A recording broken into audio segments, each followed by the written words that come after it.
you wondered why everything is standing still in the work of ministry? I have wandered around this area, around this mountain also for so long. And this drove me into prayers and study of many books, trying to get a direction for overcoming a stagnation at a certain point in the work of ministry. You just get around a group of numbers and you discover from that point you can move forward.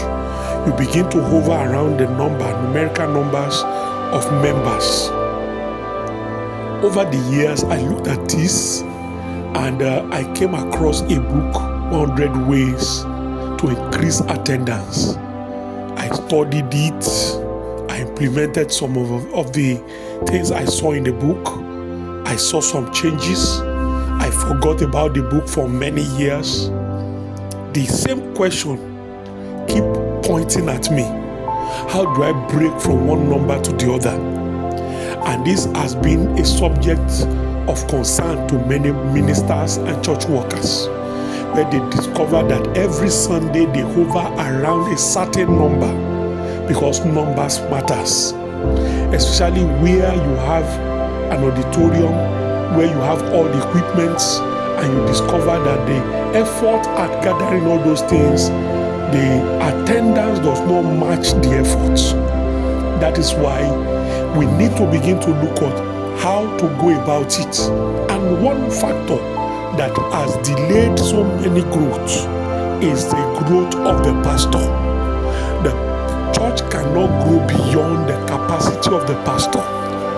Even if you transfer a person to a church where they already have the numbers, if the pastor does not have the number of people, the strength, the capacity to be able to grow the church, it will still bring back to zero. So what do? The first answer is that the pastor must be ready to accept that he does not have the capacity to grow the church beyond that number, except something changes. And what is that thing that needs to change? The moment he acknowledges and accepts that he cannot grow the church beyond the number that it is now, that is the ability to accept to learn. Learning has been a major challenge for many ministers to learn new things because they felt this is the way somebody has done it. Every challenge has a new way of solving it. The way one man solved that problem is not the way the other one will solve it.